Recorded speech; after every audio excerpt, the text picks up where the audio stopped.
prazer estar aqui hoje e queria desde já agradecer também o convite da Devoteam e dar também os parabéns pela organização desse evento, que é fundamental para a partilha de conhecimento, para networking, e nada melhor do que fazer no pavilhão do conhecimento. Parabéns por essa iniciativa. E eu, enfim, passado 25 anos numa casa de research, na IDC, venho aqui partilhar também algumas tendências. Eu, de facto, criei uma empresa de research, depois vendi a empresa, a IDC, e nos últimos anos tenho estado também a fazer alguns investimentos em empresas tecnológicas e tenho estado a acompanhar aquilo que são as tendências tecnológicas e vou partilhar convosco a minha visão e como é que essas tendências têm vindo a influenciar ou a impactar o negócio das organizações. Mas antes de despejar aqui dezenas de buzzwords e mais buzzwords, já falamos tanto da AI e vamos falar de outras buzzwords hoje, queria deixar-vos aqui uma nota, uma quote daquilo que é o pai da gestão, Peter Drucker, que dizia "The best way to predict the future is to create it".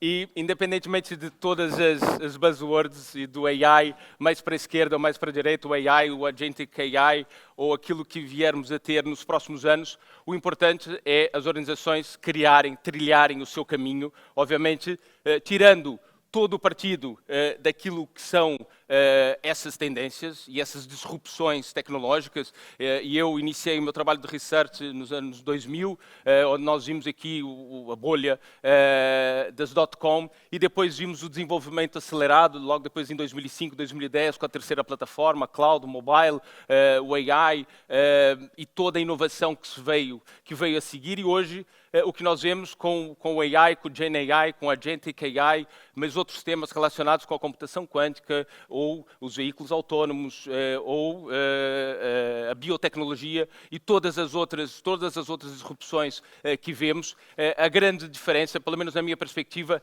é a diminuição da janela temporal que as organizações têm para adotá-la. E esse é o grande desafio, é conseguir, de uma forma rápida, adotar da melhor forma possível essas tecnologias para criar valor para as vossas organizações.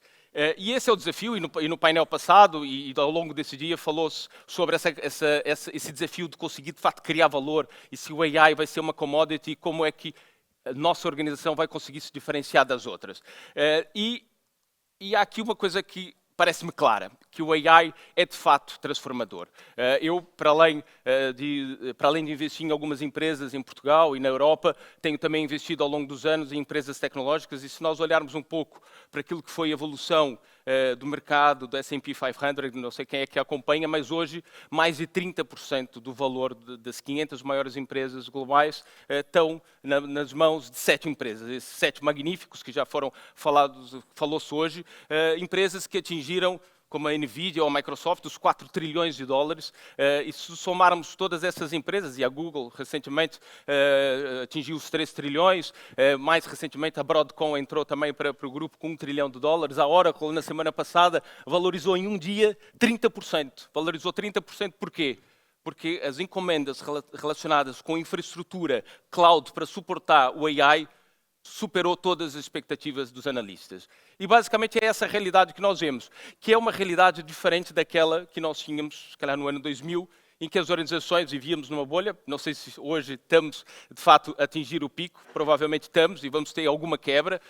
Felizmente hoje temos o stop loss, que é uma coisa fantástica, não é? Que conseguimos estar prevenidos para aquilo que podem ser quebras significativas no mercado, mas a verdade é que essas empresas, se nós olharmos para o balanço dessas empresas, são máquinas de fazer dinheiro, e têm investido nessa infraestrutura. Esses trilhões de dólares estão a ser investidos com cash flow próprio dessas empresas. E essa é a grande diferença. E o grande desafio que nós temos, e o Pedro Reis falou um pouco daquilo que é o desafio que hoje nós temos na Europa, ou seja, essas empresas, se colocarmos aqui mais uma ou duas, a Broadcom e a Oracle, nós estamos a falar do produto interno bruto da Europa. Portanto, estamos a falar de 10 empresas americanas, tecnológicas, têm o mesmo valor que todo o produto interno da Europa toda.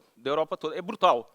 É brutal. É claro, sabemos que mais cedo ou mais tarde vamos atingir um pico e as ações vão quebrar, mas a verdade é que há uma transformação brutal ao nível do AI. E eu tento fazer essa reflexão de uma forma regular, de comparar essa transformação do AI com outras transformações, com outras disrupções que houveram no passado.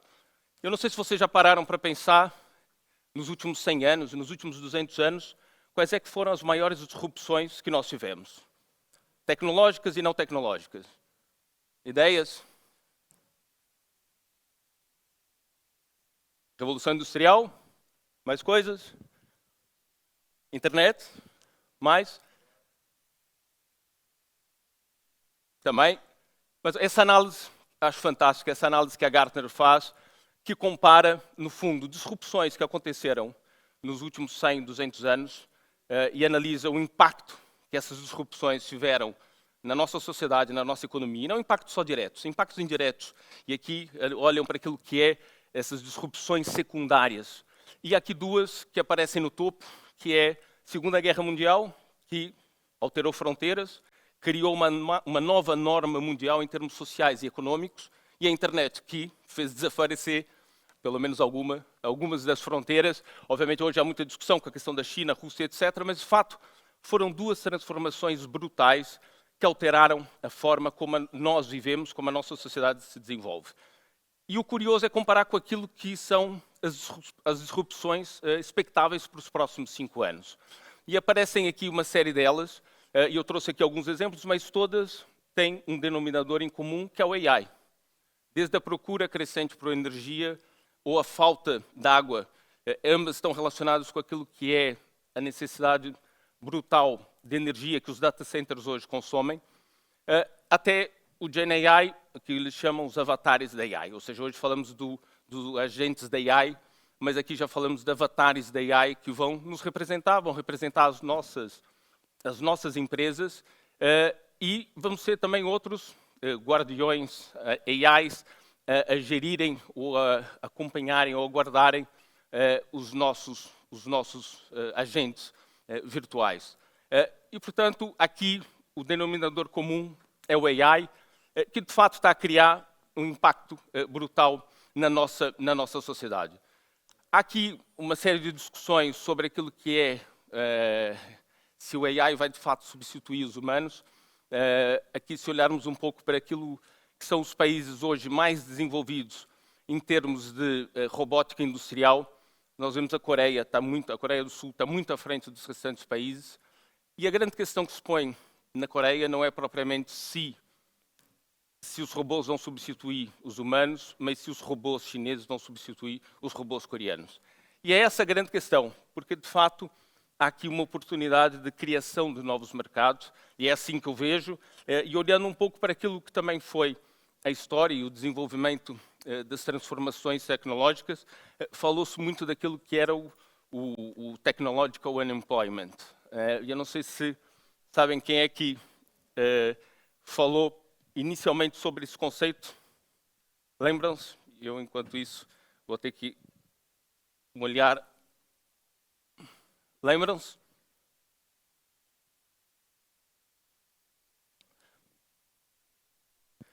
Keynes, em 1930, referiu que nós estávamos a passar por um technological unemployment, que era basicamente a visão de que vamos ter aqui um gap naquilo que é a disrupção tecnológica, vamos sempre ter um gap naquilo que é a capacidade de adaptação do mundo profissional às novas tecnologias. E vamos ter aqui um gap que certamente vai criar desemprego, e nós vemos hoje a própria indústria da IT a ser completamente disrompida. Se nós olharmos para empresas como uma Oracle, uma Salesforce, uma Microsoft, uma McKinsey, todas as empresas estão a substituir parte da sua força de trabalho por AI. Isso vai acontecer, não há dúvida.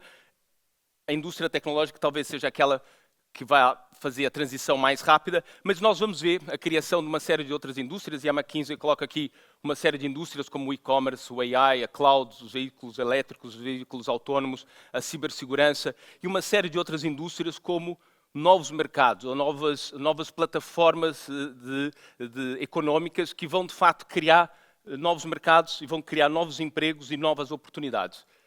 E por isso queremos acreditar que as organizações vão ter que fazer esse caminho, vão ter que se adaptar, vão ter que fazer essa transição do AI, e a IDC tem essa visão de como é que as organizações estão a fazer isso. Ou seja, estão numa fase, ou estão a passar a primeira fase de experimentação e entrar naquilo que eles chamam a fase de adoção, a fase, de fato, das organizações não só experimentarem, mas conseguirem implementar projetos e conseguirem criar valor para as suas empresas. E é esse o grande desafio, é conseguir iniciar a experimentação e depois apostar naquelas áreas que possam ter retorno a curto, médio e longo prazo.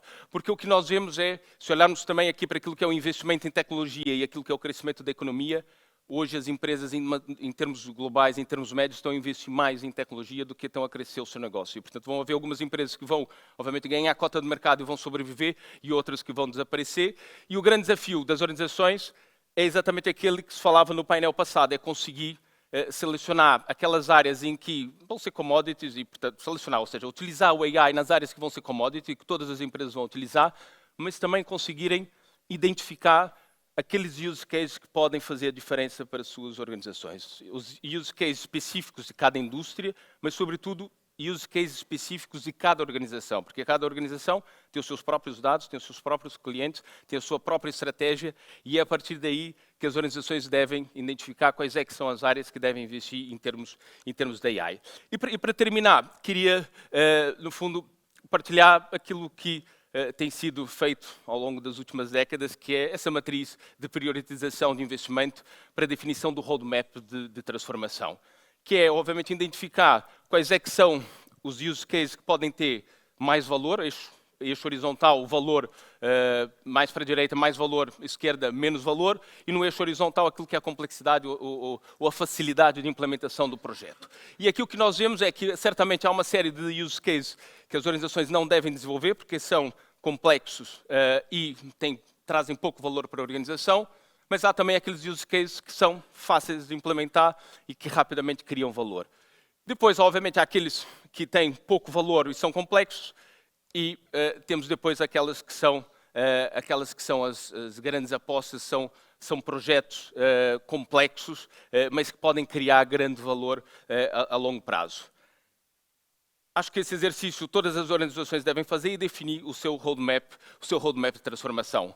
Como o meu tempo já acabou, eu de fato só tinha 10 minutos para conseguir partilhar essa visão das tendências e o impacto que elas têm nas organizações. Queria só terminar com uma outra quote, agora um pouco menos analítica, mas mais criativa, do Pablo Picasso, que no fundo passa a mesma mensagem que o Peter Drucker passava: é preciso fazer para termos sucesso. Portanto, avancem com alguma analítica, mas também com muita motivação e tendo muito claro aquilo que é a vossa visão, aquilo que é o vosso propósito. Muito obrigado e até já.